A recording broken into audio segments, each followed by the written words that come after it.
Welcome back to Living 757. Pretty soon it's back to school and parents are checking off those lists before the first day. But one of the most important things might be something that's not even on their radar. That's a conversation with your kids. That's right, Ashley. And what a lot of people don't know is, according to the Virginia Department of Health, nearly 100 teens and young adults have lost their lives due to fentanyl overdoses. That's right. And here to tell us more about the statewide It Only Takes One initiative is the First Lady of Virginia, Suzanne Youngkin. Hi. Hey there. Hello. Thank you all so much for having me and for focusing on this most important subject. Yeah, definitely a great conversation that needs to be had. It is, for sure. It's such an epidemic these days. But why is right now, before school starts, the most important time for parents to talk to their kids? Well, I think these conversations are difficult and there's no perfect time. But as students are going back into the classroom and having more engagement with their peers, it's critically important that we know what they're hearing, what they're seeing, and who they're talking to. We know in the Commonwealth of Virginia, over 60% of youth report that a peer has offered them some sort of drug or pill. And so we have to be very diligent in helping our children understand the fatal consequences of fentanyl. Right. Yeah, I have a teenage daughter, and I remember last year was her first year in high school. Yes. And she was telling us, which is always spooky for a parent, hey, this student offered me this, right? So with the access of social media, like, what are the signs parents could watch out for, and how easily a child could be exposed to these drugs? Well, Quincy, one of the things that I think people do not fully appreciate is what a tiny amount of fentanyl is required to take a life. So fentanyl is a man-made opioid, and it is used in illicit drugs because it's cheap to manufacture and inexpensive for people to buy and highly addictive. It's more than 50 times more potent than heroin alone. Right. And the way it is predominantly being distributed, it is being laced into fake pills. Pills that look exactly like prescription drugs that many of our teens and young adults are very familiar with. Things like Xanax, Percocet, Adderall.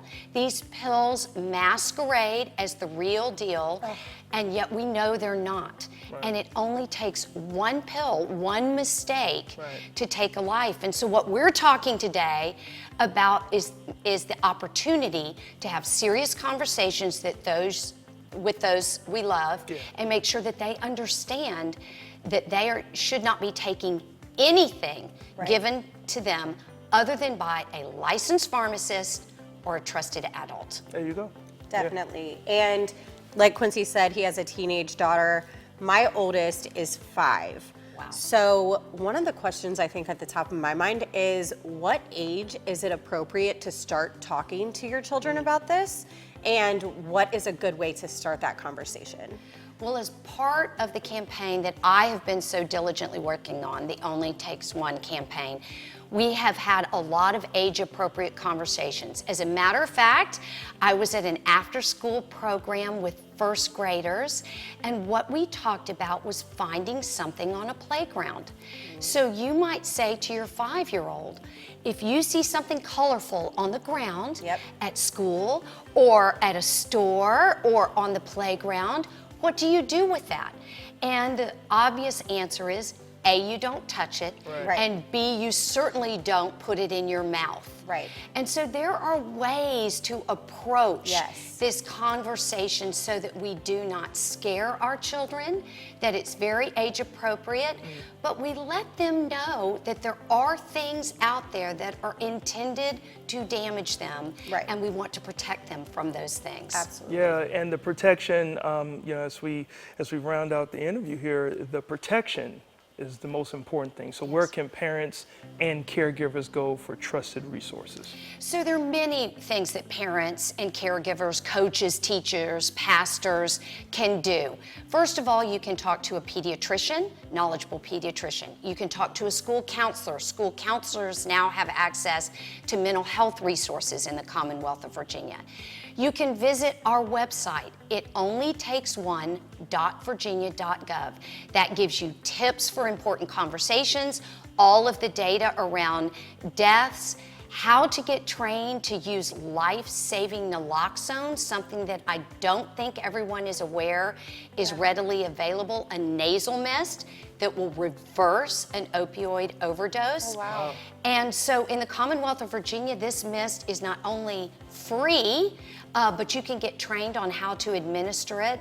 We carry naloxone with us everywhere the First Lady goes, because it's not about necessarily just protecting your beautiful children.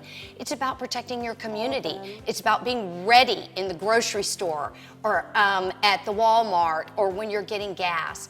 So we all can play our part. Yeah. And the one thing that we always say, it only takes one mistake to take a life, but it only takes one caring adult or one serious conversation to save a life. And that's what we're doing here today. And that's what we're doing. And Thank you so yeah, much. Yeah, thank you so much for. I definitely just learned something. Yeah, definitely. You know, and it's always good because sometimes our kids know more than parents we give them credit for. So listen to your children, and then you can be able to be armed with what you need to help them, and you know, and potentially save not just their lives, but their friends' lives. So thank you again. That's exactly right. Thank you so much. Awesome.